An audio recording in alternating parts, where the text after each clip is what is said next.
Kalaupapa, Hawaii, where it still is today.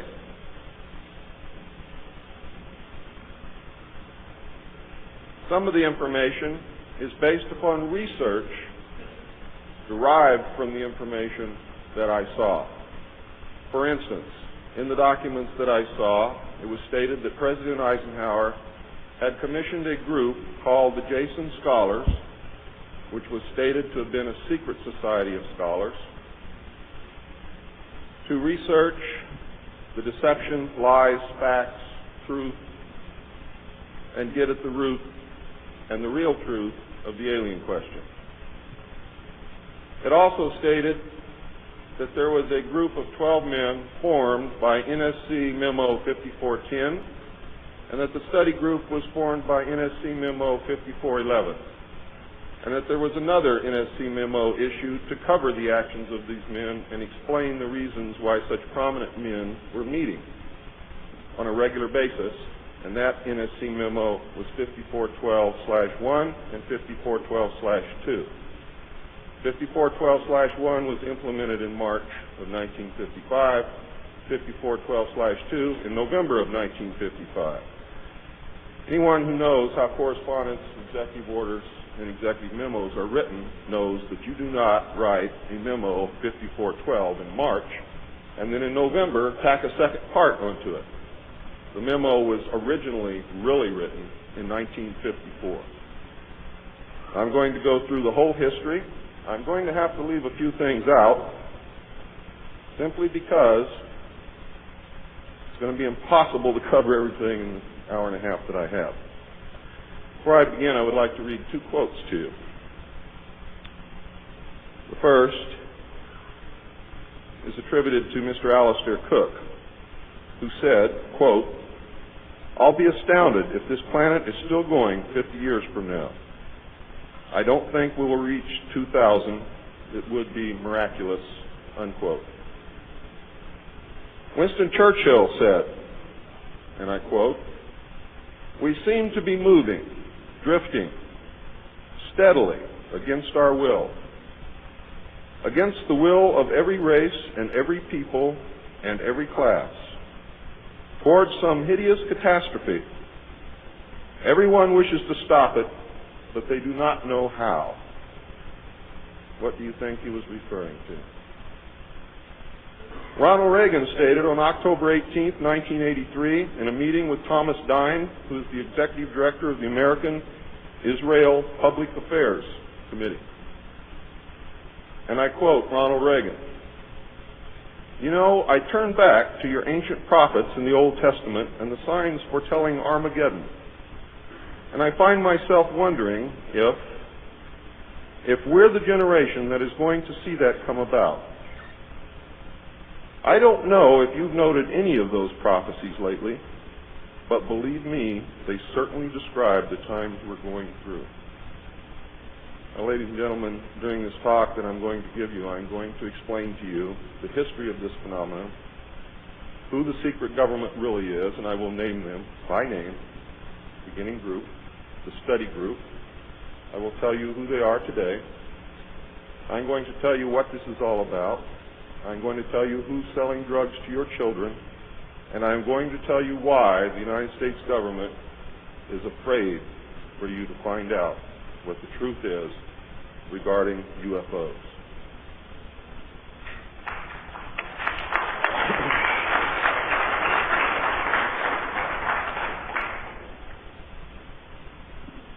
I'm going to skip over the early saucer recoveries, but there are many more than what you would expect. The early saucers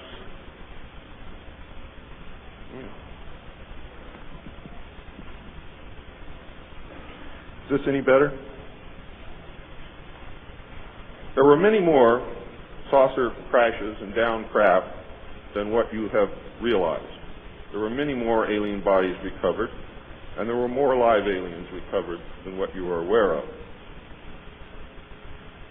But that's not important. The important thing is that they occurred, not how many and not where. The important thing is that they occurred. And those of you who want to argue over how many and where and how many bodies are wasting the time of everyone else, because that's not important.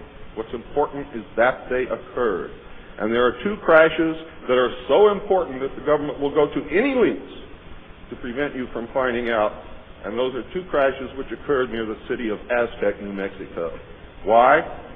Because both of those crashed craft contained human body parts. And they are deathly afraid of a national panic.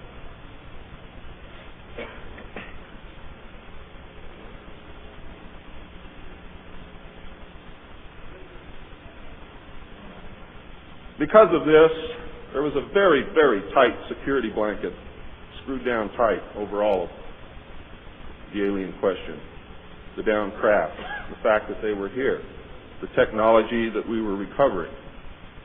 Some craft, strangely enough, were not damaged at all.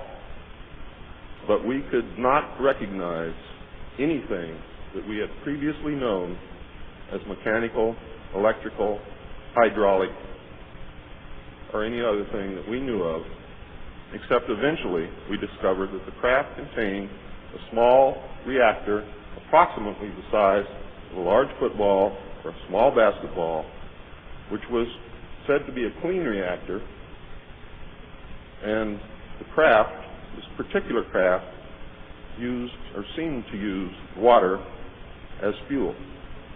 Now, how that all works, I don't know. I am not a nuclear physicist. Thank God. A special group of America's top scientists were organized under the name Project Sign in December of 1947 to study the phenomena. There was no such thing at that time as MJ-12. The whole nasty business was contained within the shroud of secrecy. Project Sign evolved into Project Grudge in December of 1948. A very low-level collection and disinformation project named Blue Book was formed under Grudge. 16 volumes were to come out of Grudge, including the controversial Grudge 13, which I and Bill English saw read and revealed to the public. Blue teams were put together to recover the crashed discs and dead or alive aliens. The blue teams were later to evolve into alpha teams under Project Pounce and Project Pluto. During these early years, the United States Air Force and the Central Intelligence Agency exercised complete control over the alien secret. The Air Force was later to be dropped because it was a young service and had no political power and could not overcome the power of the Army and the Navy. In fact, the CIA was formed by presidential executive order, first as the Central Intelligence Group for the express purpose of dealing with the alien presence. Later, the National Security Act was passed, establishing it as the Central Intelligence Agency.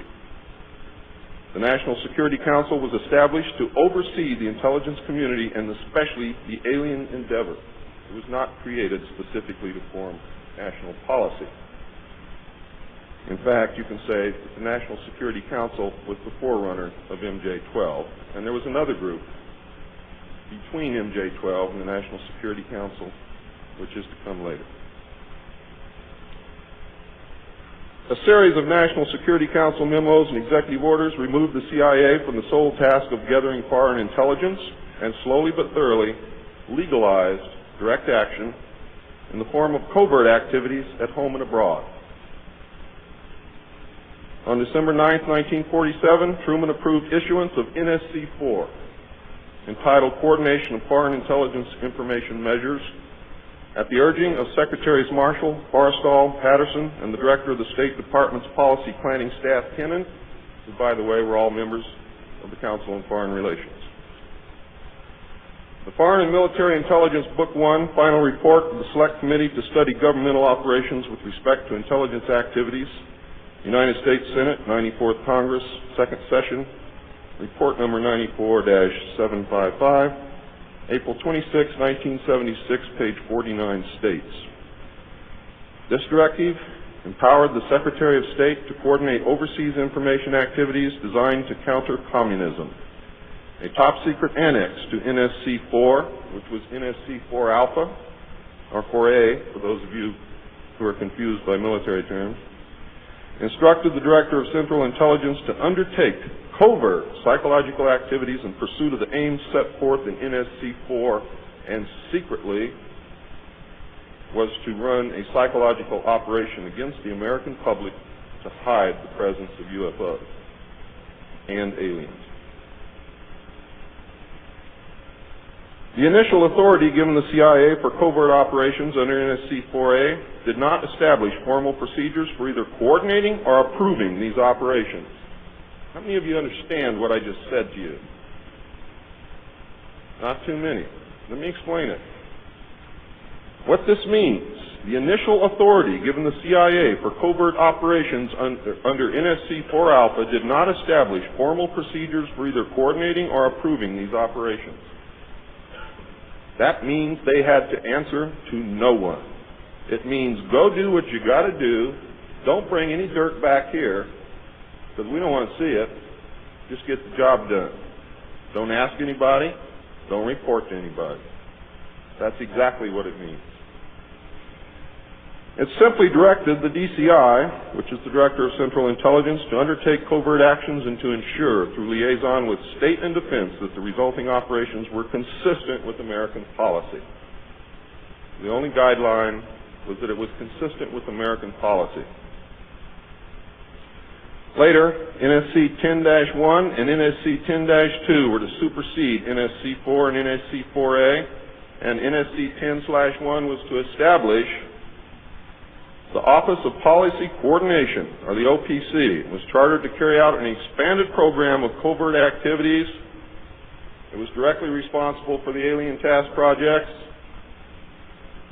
and it was the direct forerunner of MJ-12. NSC 10-1 and 10-2 validated illegal and extra-legal practices and procedures as being agreeable to the national security leadership. The reaction, of course, was very swift. In the eyes of the intelligence community, no holes were barred. Under NSC 10-1, an executive coordination group was established to review but not approve covert project proposals. Why? Because if you've ever read or known anything about President Truman, he was a mean little guy, and he didn't believe in trusting everybody else to do the right thing, and he kept the power solidly in his hands. He did not give it to anyone.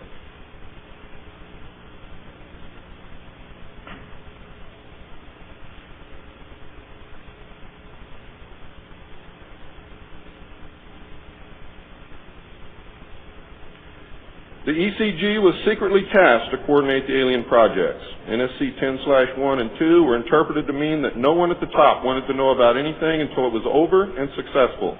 These actions established a buffer between the President and the information, and it's important that you understand this because it's important later. It was intended that this buffer serve as a means for the President to deny knowledge if leaks divulge the true state of affairs. That is to prevent the collapse of the government. If the President can stand up and say, I didn't know about it, the government can survive. If the President cannot say that, then you have a very, very dangerous situation indeed. The buffer was used in later years for the purpose of effectively isolating succeeding presidents from any knowledge of the alien presence other than what the secret government and the intelligence community wanted them to know. NSC 10-2 established a study panel which met secretly and was made up of the scientific minds of the day and may very well have included some of those names which are on the fraudulent document known as Majestic 12 or the Eisenhower briefing document, which is in reality a contingency plan to lead you right through the Rose Garden.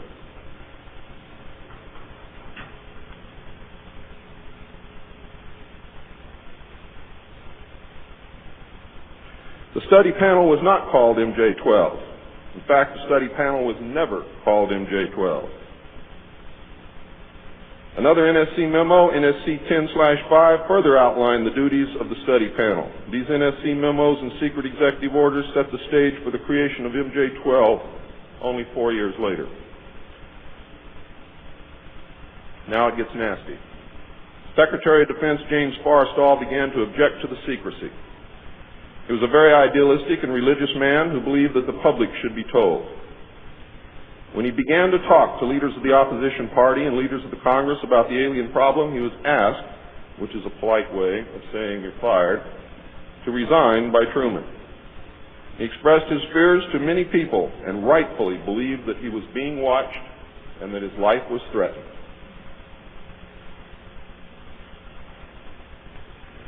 This was interpreted by those who were ignorant of the facts as paranoia, because most people had no knowledge of what was really going on. Forrestal later was said to have suffered a mental breakdown and was admitted, they say, actually, he was committed to Bethesda Naval Hospital against his will. In fact, it was feared that Forrestal would begin to talk again and he had to be isolated, discredited, and shut up. Sometime in the early morning of May 22, 1949, agents of the CIA tied a sheet around his neck, fastened the other end to a fixture in his room, and threw James Forrestal out the window. The sheet tore, and he plummeted to his death, and he became one of the first victims of the cover-up. The live alien that had been taken from the 1949 Roswell crash was called EB. It was short for extraterrestrial biological entity, and all aliens are not called EB. EB had a tendency to lie, and for over a year would give only the desired answers to questions asked. Those questions which would have resulted in an undesirable answer went unanswered.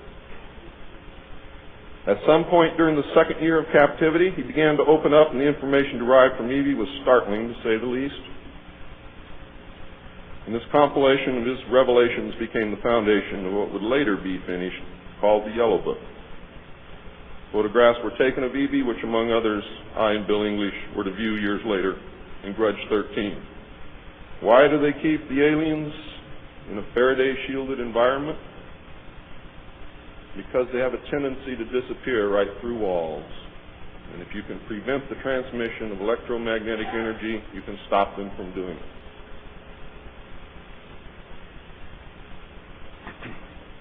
In late 1951, EB became ill. Medical personnel had been unable to determine the cause of EB's illness and had no background from which to draw.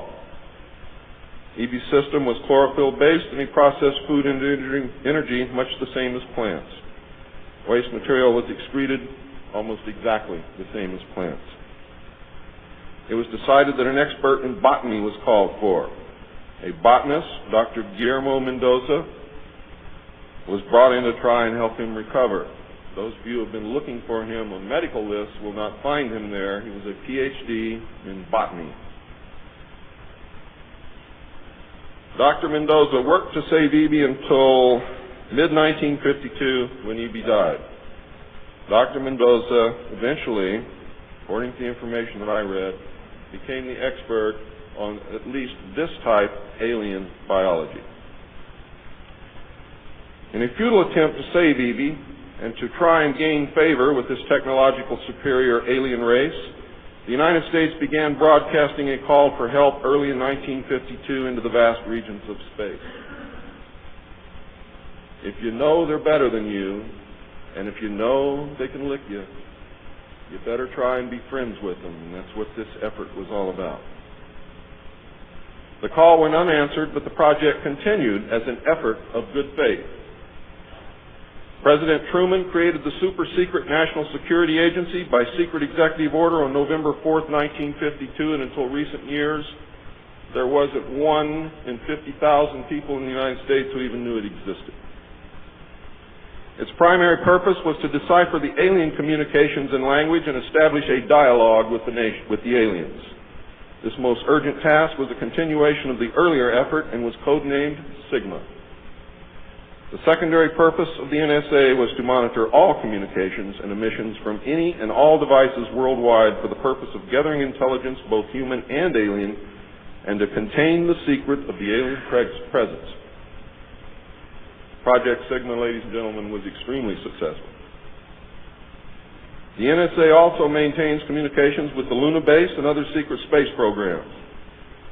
By executive order, the NSA is exempt from all laws which do not specifically name the NSA in the text of the law as being subject to that law. How many of you know what that means? That means we have a completely lawless organization running around the country doing whatever they want to do, answering to no one, and under no law which does not name the National Security Agency in the text of that law as specifically being subject to that law by executive order of the President of the United States. That means that if the agency is not spelled out in the text of any and every law passed by the Congress, it is not subject to that or those laws. The NSA now performs many other duties and, in fact, is the premier agency within the intelligence community. Today, the NSA receives 75% of the monies allotted to the intelligence community. And the old sayings, ladies and gentlemen, where the money goes, therein the power resides, is absolutely true.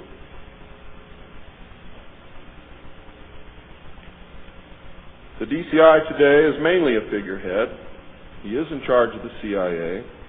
The CIA does have many functions which are useful to this country and some which are deadly to it. The DCI, of course, is in charge of that agency. But he is not, as everyone thinks, the head of the intelligence community. That position really and truthfully lies with the director of the National Security Agency. The primary task of the NSA is still alien communications, but now includes other alien projects as well. President Truman had been keeping our allies, including the Soviet Union, informed of the developing alien problem since the Roswell recovery. This had been done in case the aliens turned out to be a threat to the human race and thus the world. Plans were formulated to defend the Earth in case of invasion. These were international plans, which included most of the countries of the world. Great difficulty, however, was encountered in maintaining international secrecy. It was decided that an outside group was necessary to coordinate and control international efforts in order to hide the secret from the normal scrutiny of governments by the press. The result was the formation of a secret society which became known as the Bilderbergers. The headquarters of this group is in Geneva, Switzerland. The Bilderbergers evolved into a secret world government that now controls everything. The United Nations was then, and is now, an international joke.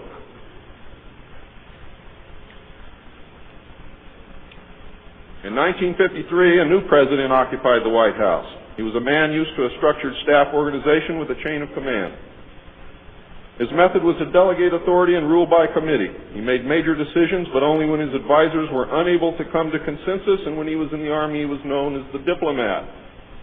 He was very good at what he did. He was very good at bringing people together, reaching consensus, and getting people to work for him.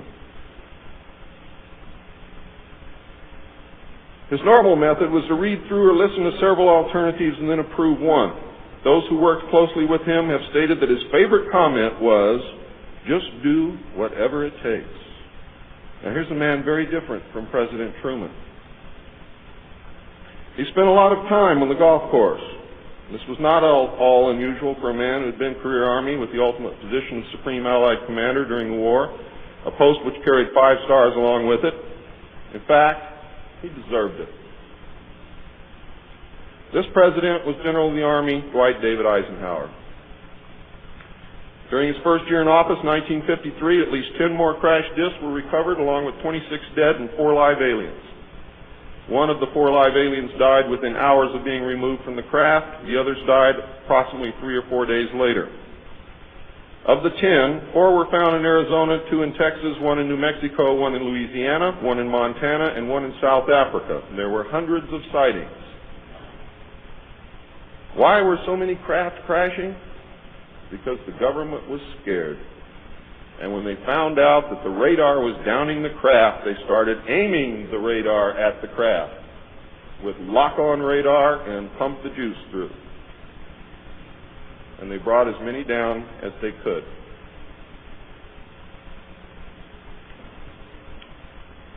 Eisenhower knew that he had to wrestle and beat the alien problem.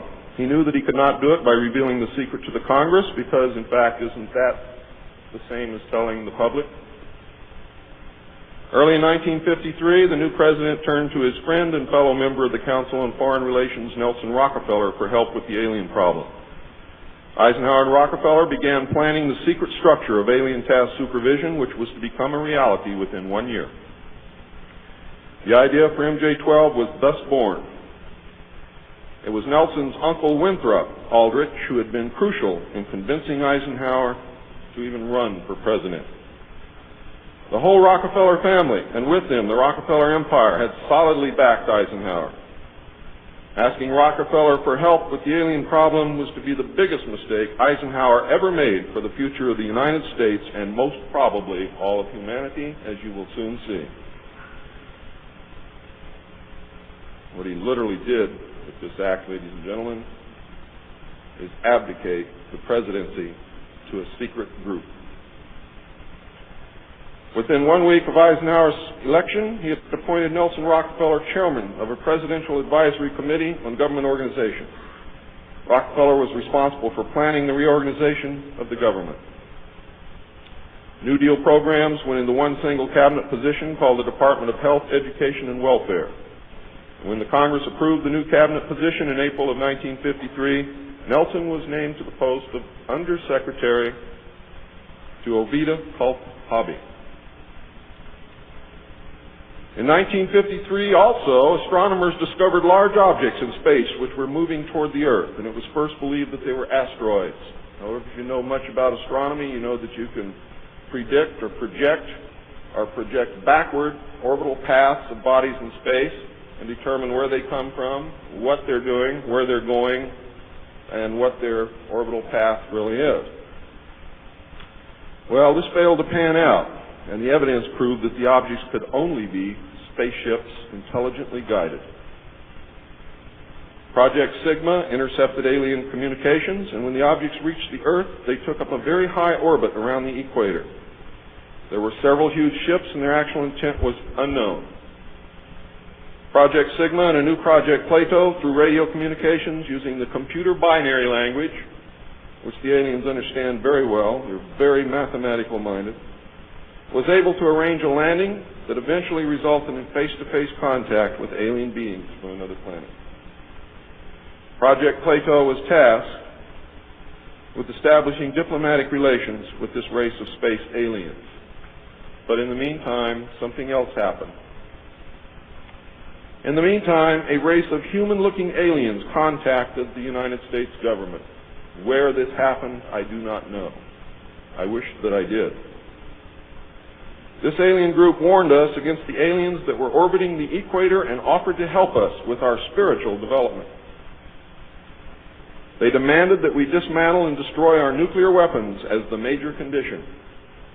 They refused to exchange technology, citing that we were spiritually unable to handle the technology which we then possessed, and has not that been true throughout our history? They believed that we would use any new technology to destroy each other, as we always have. This race stated that we were on a path of self-destruction, and we must stop killing each other, stop polluting the Earth, stop raping the Earth's natural resources, and learn to live in harmony with each other and with nature. These terms were met with extreme suspicion, especially the major condition of nuclear armament, disarmament, and I have to say that I could not blame them in the face of so many uncertainties and so many alien surprises staring them directly in the face. It was believed that meeting that condition would leave us helpless in the face of an obvious alien threat. We also had nothing in history to help with the decision. Nuclear disarmament was not considered to be within the best interests of the United States, and the overtures were rejected. Later in 1954, the race of large-nosed gray aliens which had been orbiting the Earth landed at Holloman Air Force Base. It happened in 1954, ladies and gentlemen. If you take everything that Bob Ebenegger has ever said and subtract 10 years from it, you will be right on the money. A basic agreement was reached. An alien named Krill was left as a pledge that they would return and formalize the agreement. In fact, he was a hostage. This race identified themselves as originating from a planet around a red star in the constellation of Orion, which we call Betelgeuse. I believe that that's a lie. They lie a lot, and they deceive a lot. And it is evident through every action that they've ever done with us. The truth is, ladies and gentlemen, these creatures might be from Mars, really. They claim that they are from a planet which revolves around the red star, which we call Betelgeuse. They stated that their planet was dying and that at some unknown future time they would no longer be able to survive there. This led to a second landing at Edwards Air Force Base. The historical event had been planned in advance and details of the treaty had already been agreed upon. Eisenhower arranged to be in Palm Springs on vacation. On the appointed day, the President was spirited away to the base, and the excuse was given to the press that he was visiting the dentist for a toothache. President Eisenhower met with the aliens, and a formal treaty between the alien nation and the United States of America was signed. We then received our first alien ambassador from outer space. His name and title, and I know it sounds ridiculous, but it's absolutely true. His name and title was His Omnipotent Highness Krill, pronounced Krill, spelled K-R-L-L-L or C-R-L-L-L. In the American tradition of disdain for royal titles, he was secretly called Original Hostage Krill, or O-H Krill, so that Americans would not have to say, Your Omnipotent Highness.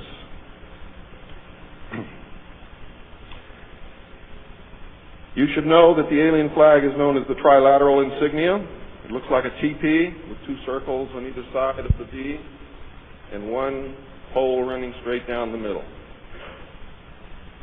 It is displayed on their craft and worn on their chest on their uniforms. Both of these landings in the second meeting were filmed, and the film exists today. Where it exists, I do not know, but I do know that it exists. The treaty stated, the aliens would not interfere in our affairs, and we would not interfere in theirs. We were particularly interested that they do not interfere with anything that would affect our future, which has been violated. We would keep their presence on Earth a secret. They would furnish us with advanced technology and would help us in our technological development. They would not make any treaty with any other Earth nation. They could abduct humans on a limited and periodic basis for the purpose of medical examination and monitoring of our development, with the stipulation that the humans would not be harmed, would be returned to their point of abduction, that the humans would have no memory of the event, and that the alien nation would furnish MJ-12 with a list of all human contacts and abductees on a regularly scheduled basis, and this is not being done. It was agreed that each nation would receive the ambassador of the other for as long as the treaty remained in force. It was further agreed that the alien nation and the United States would exchange 16 personnel each to the other with the purpose of learning each of the other. The alien guests would remain on Earth, and the human guests would travel to the alien point of origin for a specified period of time, then return, at which point a reverse exchange would be made. I have no knowledge whatsoever of what happened to those original 16 humans who left the Earth with the aliens. It was also agreed that bases would be constructed underground for the use of the alien nation, and that two bases would be constructed for the joint use of the alien nation and the United States government. The base at Dulce is one, the base at S4 in the area known as Area 51 or Dreamland is the second. Exchange of technology would take place in the jointly occupied bases. These alien bases would be constructed under Indian reservations in the four corners of Utah, Colorado, New Mexico, and Arizona, and one would be constructed in Nevada in the area known as S4, located approximately 7 miles south of the western border of Area 51, otherwise known as Dreamland. All alien areas are under complete control of the Naval Department, and all personnel who work in these complexes receive their checks from the Navy. Construction of the bases began immediately, but progress was slow until large amounts of money were made available in 1957, and in the meantime work continued on the Yellow Book with the information derived from the guests.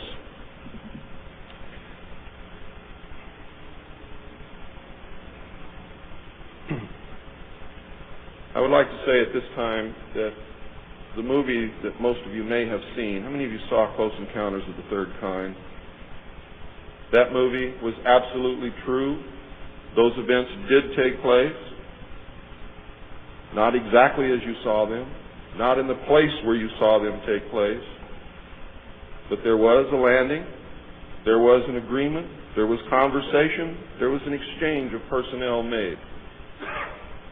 I would like to say now also that J. Allen Hynek was the technical director on that movie, and he was also the co-author of Grudge 13, which I read between the years 1970 and 1973, along with another man named Lieutenant Colonel Friend. As you learned last night, it's the real nice guys that get you. Right, Phil?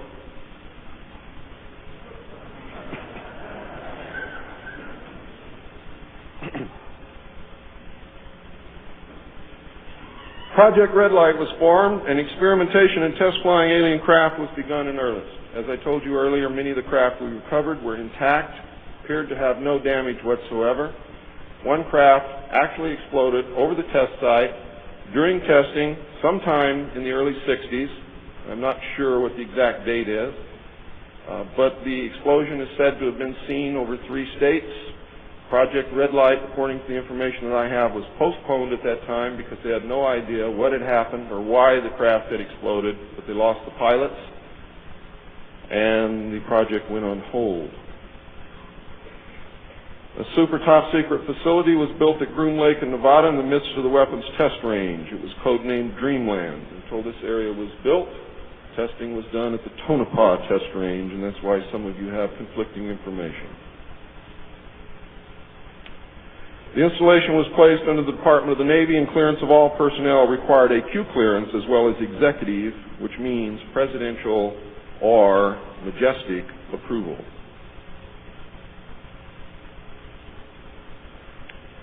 This is ironic due to the fact that the President of the United States does not have clearance to visit the site. How many of you did not know that? The President of the United States cannot enter Area 51. There are very many other areas which he cannot enter also. The alien base and exchange of technology actually took place in an area known as S4. Area S4 was codenamed the Dark Side of the Moon. The Army was tasked to form a super secret organization to furnish security for all alien task projects. This organization became the National Reconnaissance Organization based at Fort Carson, Colorado. The specific teams trained to secure the projects were called Delta. A second project, codenamed Snowbird, was promulgated to explain away any sightings of the red light craft as being Air Force experiments. The Snowbird craft were manufactured using conventional technology and were flown for the press on several occasions, and those of you who are my age or older will remember, as children or young adults, going to the movie and seeing in the movie-tone newsreel the Apro car and other strange-looking saucer craft that were developed by the United States and the Canadian Armed Forces as a part of Project Snowbird. Project Snowbird was also used to debunk legitimate public sightings of alien craft, also called UFOs. Project Snowbird was very successful, and reports from the public declined steadily until recent years. But not just due to Project Snowbird. There was an intense ridicule, denial, and debunking campaign going on since the beginning. People stopped reporting what they saw.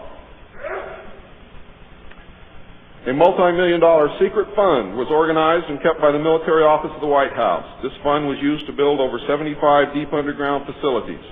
Presidents who asked were told the fund was used to build deep underground shelters for the president in case of war. Only a few were built for the president. Millions of dollars were funneled through this office to MJ-12 and then out to the contractors, and was used to build top-secret alien bases as well as top-secret dumb or deep underground military bases. I think dumb is very appropriate. And the facilities promulgated by Alternative 2 throughout the nation. President Johnson used this fund to build a movie theater and pave the road on his ranch, and I believe he also used it to fix his shower. He had no idea of its true purpose, but he felt that because it was military money, it was his money. The secret White House underground construction fund was set up in 1957 by President Eisenhower. And you can forget Truman because Eisenhower has done everything that's been done to us, not intentionally, not to hurt us, in the beginning to protect us. The funding was obtained from Congress under the guise of construction and maintenance of secret sites where the president could be taken in case of military attacks, called presidential emergency sites. The sites are literally holes in the ground deep enough to withstand a nuclear blast and are outfitted with state-of-the-art communications equipment. To date, there are more than 75 sites spread around the country that I can account for, which were built using money from this fund. The Atomic Energy Commission has built at least an additional 22 underground sites, again, that I can account for. The location and everything to do with these sites were and are considered and treated as top secret.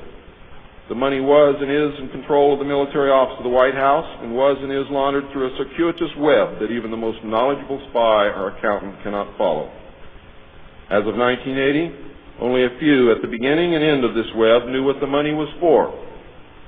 At the beginning were Representative George Mahan of Texas, the chairman of the House Appropriations Committee and of its Defense Subcommittee, and Representative Robert Sykes of Florida, chairman of the House Appropriations Military Construction Subcommittee. Today, it was rumored that House Speaker Jim Wright controlled the money in Congress and that a power struggle was underway to remove him. We all know what happened there, but I could not substantiate by any source the fact that he was in charge of the money. It is a rumor.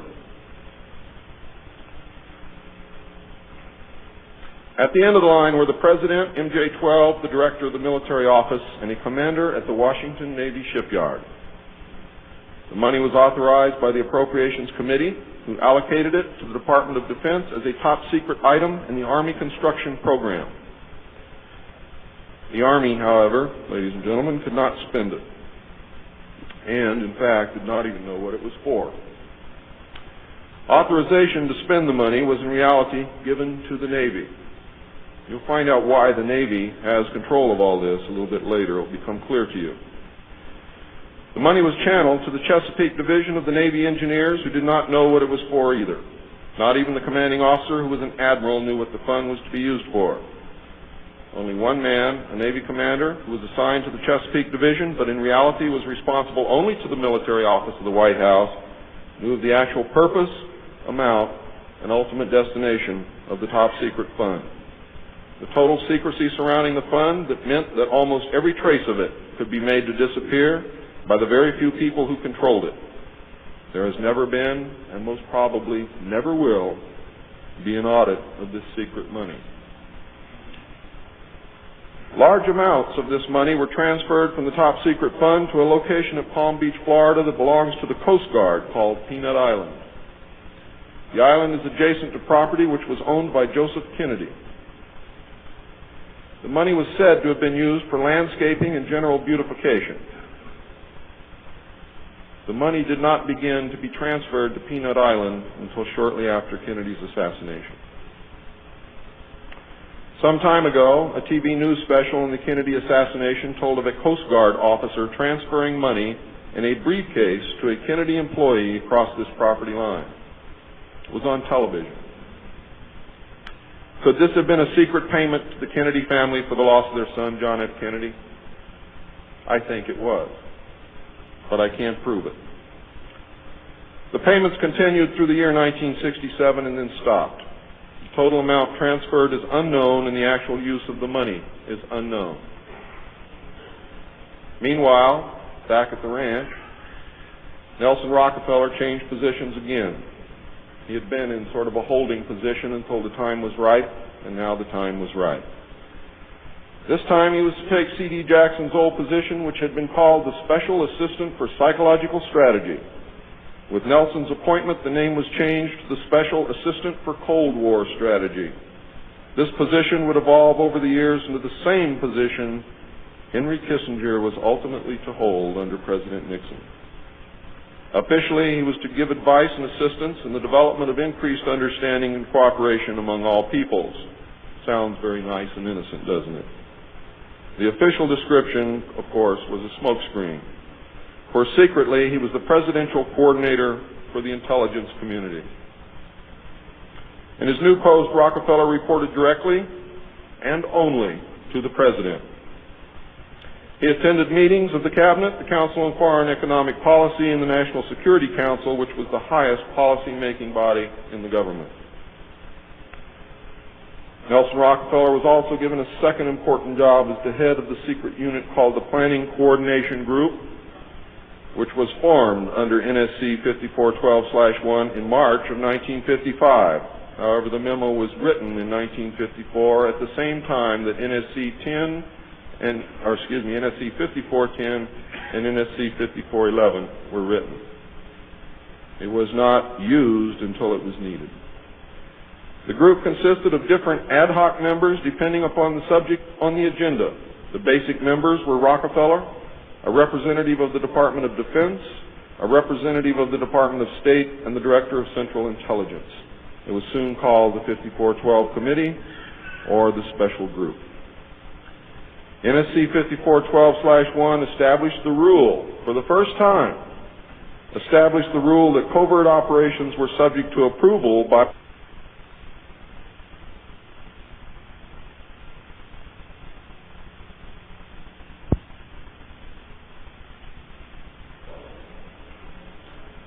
secret executive memorandum, NSC 5410, Eisenhower had preceded NSC 5412/1 in 1954 to establish a permanent committee, not ad hoc, to be known as Majority 12, MJ12, to oversee and conduct all covert activities concerned with the alien question. NSC 5412/1 was created to explain the purpose of these meetings when Congress and the press became curious as to why such important and prominent men were meeting on a regular basis. Majority 12 was made up of Nelson Rockefeller, the Director of Central Intelligence, Allen Welsh Dulles, the Secretary of State, John Foster Dulles, the Secretary of Defense, Charles E. Wilson, the Chairman of the Joint Chiefs of Staff, Admiral Arthur W. Radford, and that's why the Navy got everything, because the first Chairman of the Joint Chiefs of Staff who served on MJ-12 was Navy. If it had been an Army general, the Army would have had it. The Director of the Federal Bureau of Investigation, J. Edgar Hoover, and that should answer a lot of questions for you, and 6 men from the Executive Committee of the Council on Foreign Relations known as the Wise Men. These men were all members of a secret society of scholars that called themselves the Jason Society. See you smiling, Bill. Thought I didn't know it, didn't you? Fooled you. Are the Jason Scholars who recruited their members from the Skull and Bones and the Scroll and Key societies of Harvard and Yale. And that was stated verbatim in Operation Majority. The Wise Men were key members of the Council on Foreign Relations. There were 12 members, including the first 6 from government positions, thus Majority 12. This group was made up over the years of the top officers and directors of the Council on Foreign Relations and later the Trilateral Commission. Gordon Dean, George Bush, and Zbigniew Brzezinski were among them. The most important, however, and influential of the Wise Men who served on MJ-12 were John McCloy, Robert Lovett, Averill Harriman, Charles Bolin, George Kennan, and Dean Acheson. Their policies were to last well into the decade of the 70s, and it is significant that President Eisenhower, as well as the first 6 MJ-12 members from the government, were also members of the Council on Foreign Relations. Thorough researchers will soon discover that not all of the Wise Men attended Harvard or Yale, and not all of them were chosen for Skull and Bones or Scroll and Key membership during their college years. You'll be able to quickly clear up this mystery by obtaining the book The Wise Men by Walter Isaacson and Evan Thomas, Simon & Schuster, New York. And under illustration number 9 in the center of the book, you will find the caption, "Lovett with the Yale unit, above far right and on the beach. His initiation into Skull and Bones came at an airbase near Dunkirk." I have found that members were chosen on an ongoing basis by invitation based upon merit, post-college, and was not confined to only Harvard or Yale attendees. It also had something to do with how much money your family had, unless you were a military officer. A chosen few were later initiated into the Jason Society. They are all members of the Council on Foreign Relations, and at that time were known as the Eastern Establishment. This should give you a clue to the far-reaching and serious nature of these most secret college societies. The Jason Society is alive and well today, but now includes members of the Trilateral Commission as well. The Trilateralists existed secretly several years before 1973 because I saw the name of the Trilateral Commission in the documents in 1971. The name of the Trilateral Commission was taken from the alien flag known as the Trilateral Insignia. And that should give you some clue as to how much trouble you're in. Majority 12 was to survive right up to the present day. Under Eisenhower and Kennedy, it was erroneously called the 5412 Committee, or more correctly, the Special Group. In the Johnson administration, it became the 303 Committee, named after the room that they met in at the White House when they met at the White House. Because the name 5412 had been compromised in the book The Secret Government. Actually, it was not compromised. It was intentionally leaked to explain the purpose of the meeting of these men so that no one would go looking for NSC 5410 and NSC 5411. And I wish you all luck. I hope that you're able to dig it out.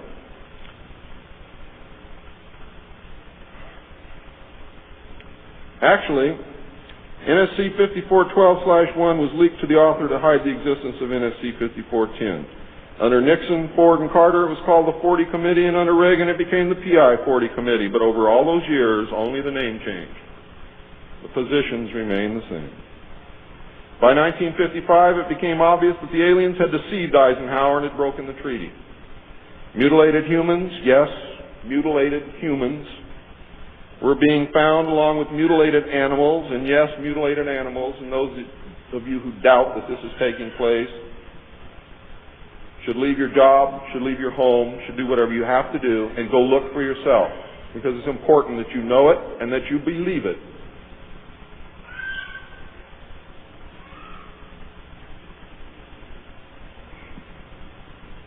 These things were being found all across the United States. It was suspected that the aliens were not submitting a complete list of human contacts and abductees to MJ-12, and it was suspected that not all abductees had been returned, and this has been verified. The Soviet Union was suspected of interacting with them, and this proved also to be true. It was learned that the aliens had been and were then manipulating masses of people through secret societies, witchcraft, magic, the occult, and religion. After several Air Force combat air engagements with alien craft, it also became apparent that our weapons were no match against theirs. In November of 1955, NSC 5412/2 was issued, establishing a study committee to explore all factors which are involved in the making and implementing of foreign policy in the nuclear age. This, again, was only a blanket of snow that covered the real subject of study, which was the alien question. For, in fact, 5412/2 had, as I told you earlier, been written in 1954, when NSC 5410 and 5411 was written, and 5411 by secret executive memorandum in 1954. The study group was commissioned to examine all the facts, evidence, lies, and deception and discover the truth of the alien question. NSC 54/2 was only a cover that had become necessary when the press began inquiring as to the purpose of regular meetings of such important men. When the press asked Gordon Dean, somewhere near the end of 1954, why they were meeting and what they were studying, Gordon Dean says, "As of yet, we have no direction, but we're working on it." It then became necessary to find a direction and find a reason for these meetings, and that's exactly what they did. The first meetings began in 1954 and were called the Quantico meetings because they met at the Quantico Marine Base. See, one thing I knew, ladies and gentlemen, I know who they are. I know what they were called. All I had to do was find out who belonged to those names and it's impossible to hold meetings of 36 prominent men secret over such a long period of time. The study actually lasted 3 years, not forever. It was a 3-year study, period. A study group was made up of 35 members of the Council on Foreign Relations secret scholars known as the Jason Society or the Jason Scholars. Dr. Edward Teller was invited to participate. Dr. Zbigniew Brzezinski was the study director for the first 18 months. Dr. Henry Kissinger was chosen as the group study director for the second 18 months, beginning in November of 1955. Nelson Rockefeller was a frequent visitor during the study. I'm going to read you the study group members now. For those of you who know who these people are, you're going to be amazed.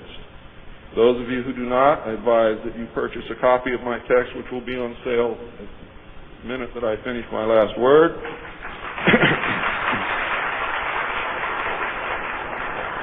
And research everything that I'm telling you, and your own research will tell you that I am telling you the truth, and I don't have to do that. You see, I'm a witness. I'm not a ufologist, and I'm not by profession a researcher. I'm doing this because I want the Constitution put back where it belongs.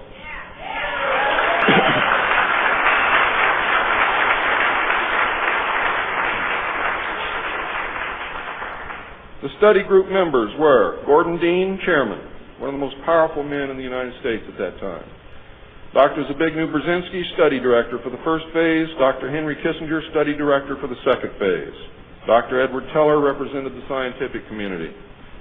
Major General Richard C. Lindsay, Hanson W. Baldwin, Lloyd V. Berkner, Frank C. Nash, Paul H. Nitze, Charles P. Noyes, Frank Pace Jr., James A. Perkins, Don K. Price, David Rockefeller, Oscar M. Rubhausen, Lieutenant General James M. Gavin, Carl P. Haskins, James T. Hill Jr., Joseph E. Johnson, Mervyn J. Kelly, Frank Altschul, Hamilton Fish Armstrong, Major General James McCormick Jr., Robert R. Bowie, McGeorge Bundy, William A. M. Burden, John C. Campbell, Thomas K. Findletter, George S. Franklin Jr., I. Rabbi, Roswell L. Gilpatrick, N. E. Hallaby, General Walter Bedell Smith, called Beetle, Henry DeWolf Smythe, Shields Warren, Carol L. Wilson, and Arnold Wolfers. Now, these aren't bad guys. They were a study group.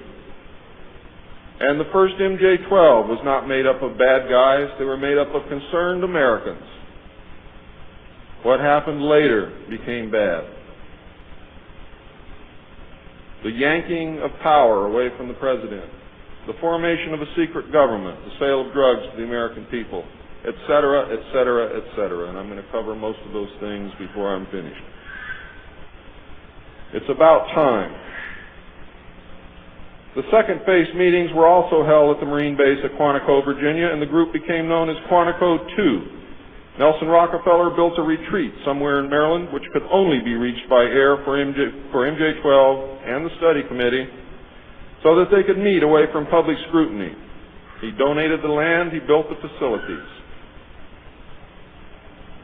Say hello for me, Phil.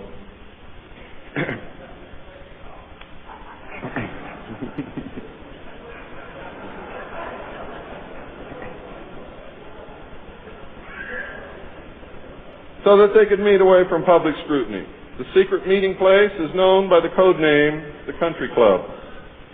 Complete living, eating, recreation, library, and meeting facilities exist at the location. The study group was publicly closed in the later months of 1956, and Henry Kissinger published what was officially termed the results in 1957 as Nuclear Weapons and Foreign Policy by Henry A. Kissinger, published for the Council on Foreign Relations by Harper & Brothers, New York.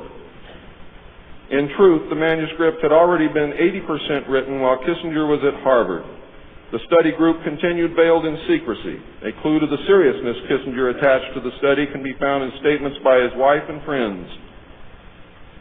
Many of them stated that Henry would leave home early each morning and return late each night without speaking to anyone or responding to anyone. It seemed, in fact, as if he were in another world which held no room for anyone else. Now, when they say that he would not speak to anyone or respond to anyone, they meant it literally.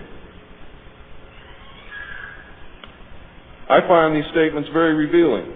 The revelations of the alien presence and actions during the study must have been a great shock. I know I would have been shocked. Henry Kissinger was definitely out of character during the time surrounding these meetings, as he is normally described as being a gentleman, very charming, and most people who meet him like him very much. Henry Kissinger would never again be affected in this manner, no matter the seriousness of any subsequent event. On many occasions, he would work very late into the night after having already put in a full day. Coupled with his not speaking, this behavior eventually led to his divorce. A major finding of the alien study was that the public could not be told, as it was believed that this would most certainly lead to economic collapse of the religious structure, and national panic, which would lead into anarchy.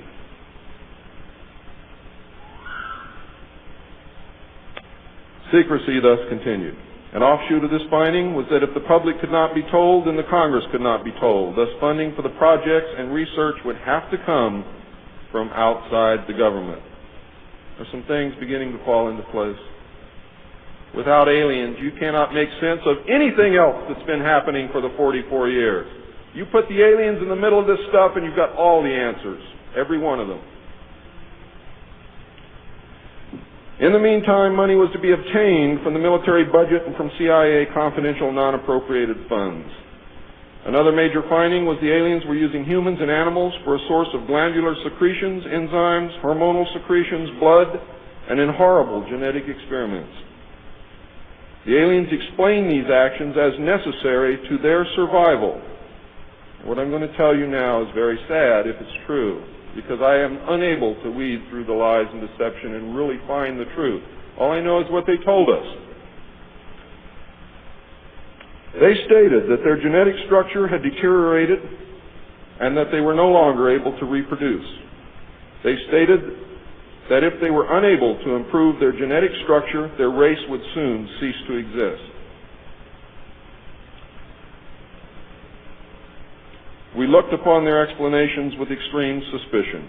Since our weapons were literally useless against the aliens, MJ-12 decided to continue friendly diplomatic relations with them until such time as we were able to develop a technology which would then enable us to challenge them on a military basis.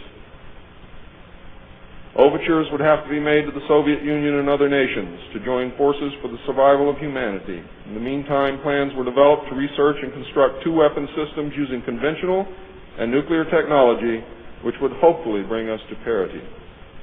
The results of the research were projects Joshua and Excalibur. Joshua was a weapon captured from the Germans, which at that time was capable of shattering 4-inch thick armor plate at a range of 2 miles using low-frequency aimed sound waves. And it was believed that this weapon would be effective against the alien craft and beam weapons. Excalibur was a weapon carried by missiles not to exceed 30,000 feet above ground level, not to deviate from designated target more than 50 meters, that would penetrate 1,000 meters of tufa hard-packed soil such as that found in New Mexico, would carry a 1 megaton warhead, and was intended for use in destroying the aliens in their underground bases. Joshua was developed successfully but never used to my knowledge. Excalibur was not pushed until recent years, and now there is an unprecedented effort to develop this weapon.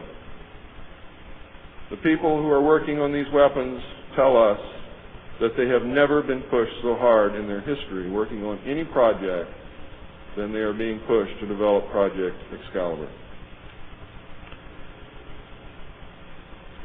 Now, what I'm going to read you next may upset some of you, but it's absolutely true. The events at Fatima in the early part of the century were scrutinized. On suspicion that it was alien manipulation, an intelligence operation was put into motion to penetrate the secrecy surrounding the event.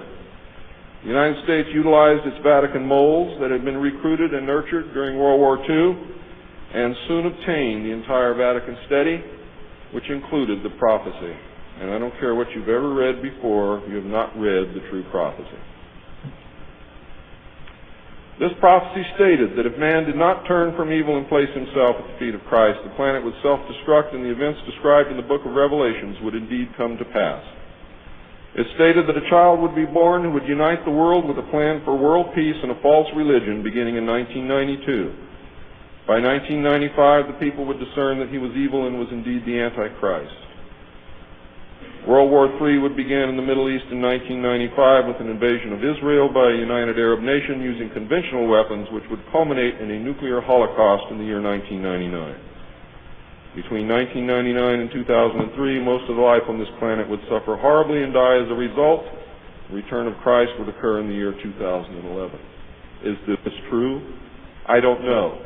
I know that it was decided by the United States government that this was indeed an alien event, and I believe that this is more deception which is being heaped upon us. So don't go out of here thinking that the world is going to end tomorrow because of this. It might because of something else, and I'm going to talk about that, but not because of this.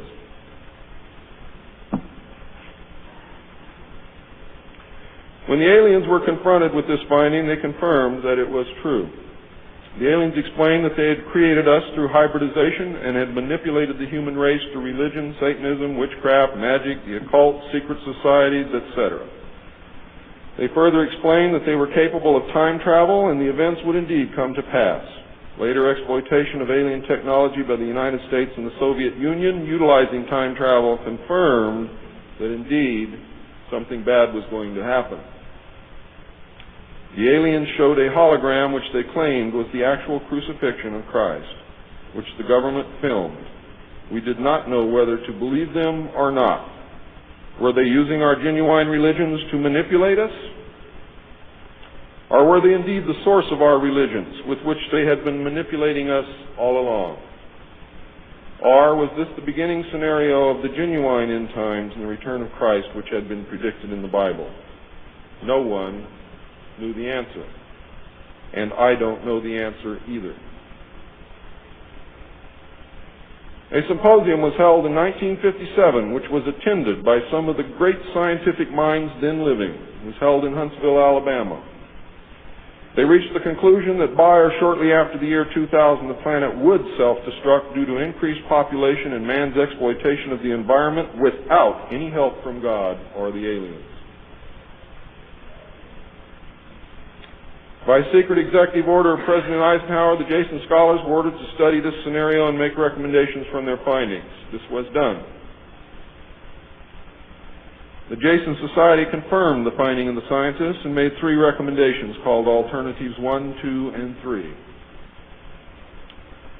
Alternative 1 was to use nuclear devices to blast holes in the stratosphere from which the heat and pollution could escape into space.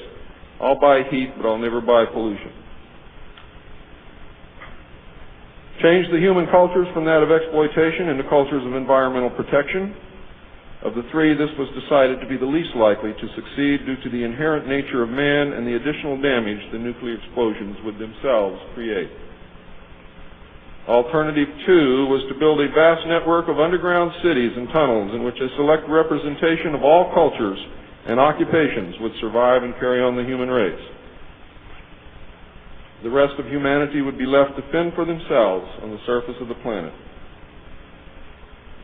Alternative 3 was to exploit the alien and conventional technology in order for a select few to leave the Earth and establish colonies in outer space. I am not able to either confirm or deny the existence of batch consignments of human slaves which would be used for the manual labor in the effort as a part of the plan. The moon, codenamed Adam, would be the object of primary interest, followed by the planet Mars, codenamed Eve. As a delaying action, all 3 alternatives included birth control, sterilization, forced if necessary, and the introduction of deadly microbes to control or slow the growth of the Earth's population. AIDS is only one result of these plans. There are others. It was decided, since the population must be reduced and controlled, that it would be in the best interest of the human race to rid ourselves of the undesirable elements of our society. The joint U.S. and Soviet leadership dismissed Alternative 1, but ordered work to begin on Alternative 2 and 3 virtually at the same time. Those of you in the state of Washington who report hearing machinery underground are probably correct. In 1959, the RAND Corporation hosted a deep underground construction symposium. I have a copy of this symposium report, which I'm not supposed to have. Nevertheless, I have it. It's approximately this thick. In the symposium report, machines are pictured and described which could bore a tunnel 45 feet in diameter at the rate of 5 feet per hour in 1959. Just think what they can do now. It also displays pictures of huge tunnels and underground vaults containing what appear to be complex facilities and possibly even cities. It appears that the previous 5 years of all-out underground construction had made very significant progress by that time. The ruling powers decided that one means of funding the alien-connected and other black projects was to corner the illegal drug market.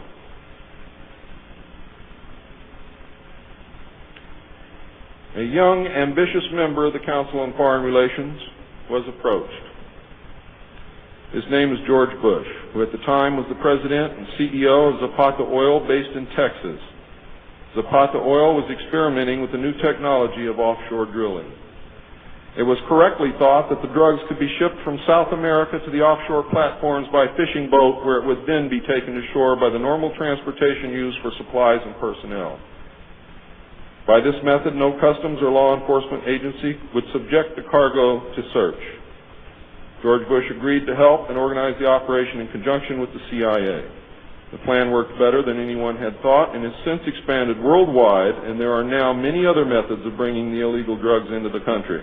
But it must always be remembered that George Bush began the sale of drugs to our children. Now, if you think I'm crazy, get off your butt and start digging, because you will find out that it's absolutely true. The CIA now controls all the world's illegal drug markets. The official space program was boosted by President Kennedy in his inaugural address when he mandated that the United States put a man on the moon before the end of the decade. Although innocent in its conception, this mandate enabled those in charge to funnel vast amounts of money into black projects and conceal the real space program from the American people. A similar program in the Soviet Union served the same purpose. In fact, a joint alien United States and Soviet Union base already existed on the moon at the very moment Kennedy spoke the words. On May 22, 1962, a space probe landed on Mars and confirmed the existence of an environment which could support life. Not long afterward, the construction of a colony on the planet Mars began in earnest. Today, there is a colony which exists on the planet Mars. It is a United States-Russian alien facility.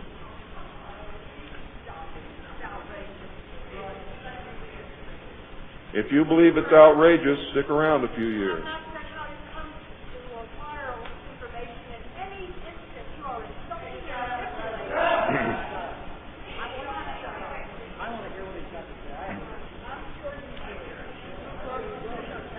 This is very disturbing information, and I don't expect anyone to believe it. I don't expect one of you to believe what I'm telling you. And I knew that when I came here. I'm not one of you. I'm not a ufologist. I'm not a researcher. I have an obligation to inform the public, and once that's done, I've done my job. From then on, it's up to you, not me.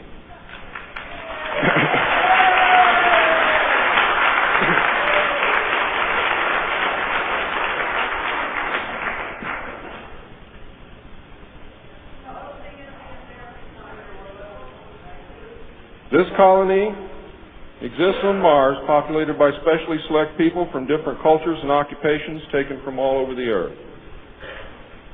A public charade of antagonism between the Soviet Union and the United States has been maintained over all these years in order to fund projects in the name of national defense when in fact we are the closest allies. At some point, President Kennedy discovered portions of the truth concerning the drugs and the aliens. He issued an ultimatum in 1963 to MJ-12. President Kennedy assured them that if they did not clean up the drug problem, he would. He informed MJ-12 that he intended to reveal the presence of aliens to the American people within the following year and ordered a plan developed to implement his decision. President Kennedy was not a member of the Council on Foreign Relations and knew nothing of Alternative 2 or Alternative 3 that I can find out. Internationally, the operations were supervised by an executive committee known as the Policy Committee. In the United States, they were supervised by MJ-12 and in the Soviet Union by its sister organization. President Kennedy's decision, of course, struck fear into these people. His assassination was ordered by the Policy Committee, and the order was carried out by agents of MJ-12 in Dallas. President John F. Kennedy was murdered by the Secret Service agent who drove his car in the motorcade, and the act is plainly visible in the film. It was stated in the documents that I saw. The assassin's name is William Greer. Watch the driver and not Kennedy when you view the film, when you can find a film that even shows it. All of the witnesses who were close enough to the car to see William Greer shoot Kennedy were themselves all murdered within 2 years of the event. That's fact. The Warren Commission was a farce, and Council on Foreign Relations members made up the majority of its panel. They succeeded in snowing the American people, and they hid the truth. And many other patriots who have attempted to reveal the alien secret have also been murdered throughout the intervening years. And that is why I've been so careful about the information that I released, because it was so important that I get here today to be able to tell you the truth, and what happens after me, after today, is of no consequence whatsoever. But what you do is. During the era of the United States' initial space exploration and the moon landings, every launch was accompanied by alien craft. A moon base dubbed Luna was sighted and filmed by the Apollo astronauts. Domes, spires, tall round structures which look like silos, huge T-shaped mining vehicles which left stitch-like tracks in the lunar surface, and extremely large as well as small alien craft appear in the photographs. It is, in fact, a joint United States, Russian, and alien base. The space program is a farce and an unbelievable waste of money. Alternative 3 is a reality, and it is not at all science fiction. Most of the Apollo astronauts were severely shaken by this experience, and their lives and subsequent statements reflect the depths of the revelation and the effect of the muzzle order which followed. They were ordered to remain silent or suffer the extreme penalty, death, which was termed an expediency. One astronaut actually did talk to the British producers of the TV expose Alternative 3, confirming many of the allegations. However, I do not know who it was. In the book, Alternative 3, the pseudonym Bob Groden was used in place of the astronaut's identity. It was also stated that he committed suicide in 1978. This cannot be validated by any source, and I believe that several so-called facts in the book are really disinformation. However, I can assure you that Alternative 3 is real. I firmly believe that this disinformation is a result of pressure put upon the authors and is meant to nullify the effect upon the populace of the British TV expose entitled Alternative 3. The headquarters of the international conspiracy is in Geneva, Switzerland. The ruling body is made up of representatives of the governments involved as well as the executive members of the group known as the Bilderbergers. Meetings are held by the Policy Committee when necessary on a nuclear submarine beneath the polar ice cap. The secrecy is such that this was the only method which could ensure that the meetings could not be bugged and is the only place where they discuss their most secret matters. I can say that the book is at least 70% true from my own knowledge and the knowledge of my sources. I believe that the disinformation was an attempt to compromise the British TV expose with information which could be proven false, just as the Eisenhower briefing document was released here in the United States under the contingency plan Majestic 12, and which can also be proven false. Since our interaction with the aliens began, we have come into possession of technology beyond our wildest dreams. A craft named Aurora exists at Area 51, which makes regular trips into space. It is a one-stage ship called a TAV, or Trans-Atmospheric Vehicle. And it can take off from the ground using a 7-mile runway, go into high orbit, return on its own power, and land on the same runway. We currently have and fly atomic-powered alien craft at Area S4 in Nevada. Our pilots have made interplanetary voyages in these craft and have been to the Moon, Mars, and other planets aboard these craft. There is a group of pilots at the base who wear a patch, which has a little alien peeking over the bottom. It has, I think, 3 or 4 letters at the top, and I forget what they are, but John Lear knows what they are. There is a picture of Saturn and a picture of Mars in the photograph, and in the background there are 7 stars which are strangely shaped just like the stars in the Pleiades group. What that means, I don't know. We have been lied to about the true nature of the Moon, the planets Mars and Venus, and the real state of technology that we possess today at this very moment. There are areas of the Moon where plant life grows and even changes color with the seasons. And this seasonal effect is because the Moon does not, as claimed, always present the exact same side to the Earth or the Sun. There is an area that wobbles in and out of darkness on a seasonal basis, and it is near this area that the plant life grows. The Moon does have a few man-made lakes and ponds upon its surface, and clouds have been observed and filmed in its atmosphere.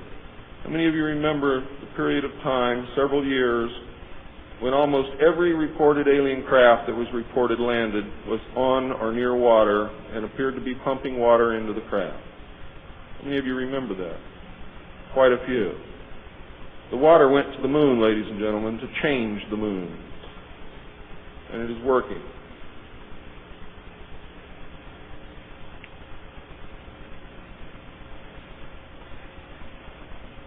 It possesses a gravitational field, and man can walk upon its surface without a spacesuit, breathing from an oxygen bottle after undergoing decompression the same as any deep-sea diver. Ladies and gentlemen, if you can come from 1,200 feet underwater to the surface through decompression, you can go from the surface to 1 atmosphere of vacuum. See, vacuum does not cause a problem for the human body. It's the inert gas that's dissolved in your tissues and in your bones and in the fluids in your body that causes you the problem. If this is decompressed properly, you will have no problem. All you need is a very small amount of oxygen, a very small pressure to breathe. You will suffer no harm, except for one thing, that oxygen becomes toxic after breathing it over a long period of time. Therefore, excursions would have to be of a minimal time length. Other than that, there is no reason why you or anyone else cannot walk on the surface of the Moon or in space in a vacuum without a spacesuit. How do I know? I used to be one of the world's experts on deep-sea mixed gas breathing mixtures for divers and on deep saturation diving. When I was the head of the department of the Mixed Gas Deep Saturation Diving Division of the College of Oceaneering. And I can tell you now, it's much easier to decompress to a vacuum and walk on the surface of the Moon than it is to bring a man up from 600 feet.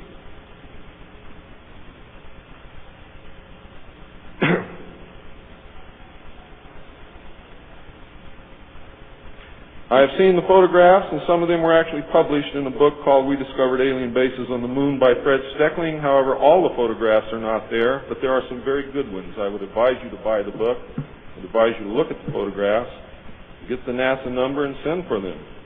I doubt that you can still get them, but at one time you could.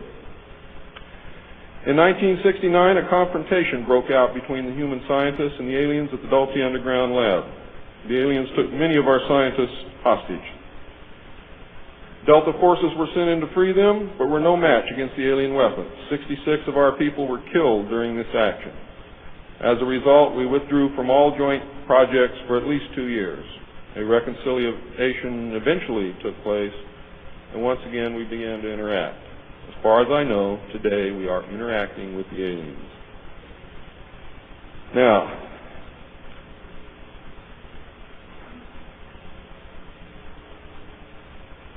I'm gone past my limit.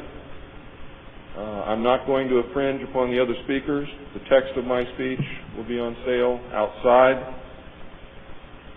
I only have one message to give you. I don't care what you think of me. I don't care what you call me. I do care what you do with this information because it is important to our survival as a species. It's important to our planet. It is important for the world. What happens to me is of no consequence, and I knew that when I started this. And over the last 17 years, I knew that someday I was going to have to get up and say this, whether I wanted to or not, whether I was afraid or not. Now I am here, and now it is done. And I feel an overwhelming relief. You now have the information. You can laugh at it. You can throw it in the trash can. You can burn my house down if you want to. But I am telling you right now, your future, your children's future, your grandchildren's future depends upon what you do with this information. Your own government is selling your children drugs, and you don't seem to care. Your own government has given away the power of the people, and you don't seem to care. There is an apathy that is running rampant in this country that is deadly, whether or not there are aliens.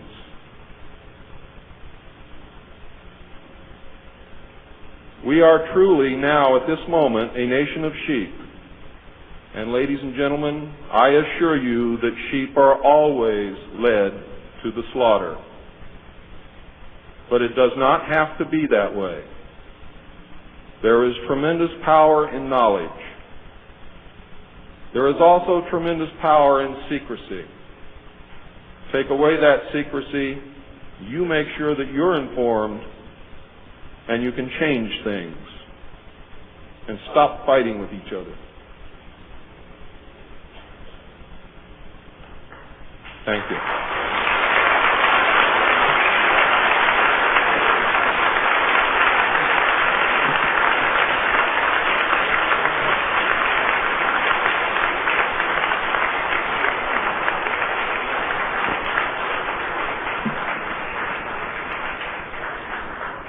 This time, ladies and gentlemen, I think a 5-minute break is in order. What do you think, John? It's been a long time.